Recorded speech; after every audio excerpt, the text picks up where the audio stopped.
আমি আমার লাইফের ফার্স্ট টাইম এত লোভনীয় আচার বানিয়েছি। আমের খোসা সহ তেল ঝাল যে আচারটা বলে সেটা। এই আচারটা দেখতে যে কি লোভনীয়।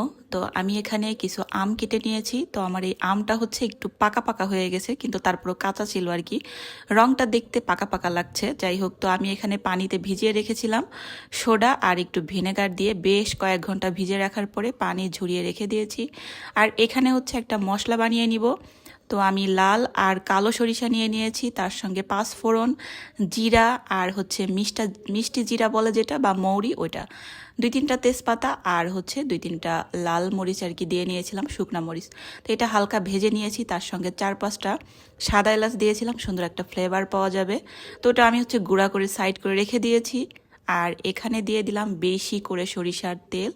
আর আমি এখানে খোসা সহ কিছু রসুন আর কি ভেঙে নিয়েছি, সেটা দিয়ে নিয়েছি। একটু পাঁচফোড়নও দিয়ে দিলাম।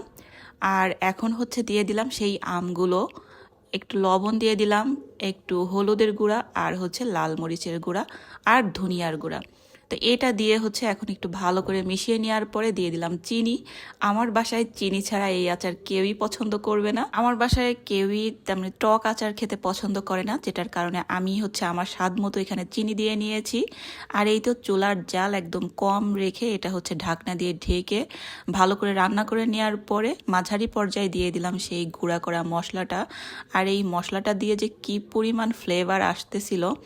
তো তারপরে দিয়ে দিলাম হচ্ছে একটু ভিনেগার, যেহেতু সংরক্ষণ করব এই জন্য আর কি ভিনেগারটা দিয়ে নিলাম। আর এই তো মাঝারি জালে হচ্ছে আর একটু নেড়ে আমি রেখে দিয়েছি। আচারটা ঠান্ডা হয়ে যাওয়ার পরে আমি এটা একটা কাচের বয়মে তুলে নিয়েছি। আর উপরে তেল ভেসে এসেছে, দেখতে যে কি লোভনীয় লাগছে, তাই না? যদিও আমি আচার তেমন এখন আর খাওয়া হয় না, কিন্তু দেখতে খুবই ভালো লাগছিল।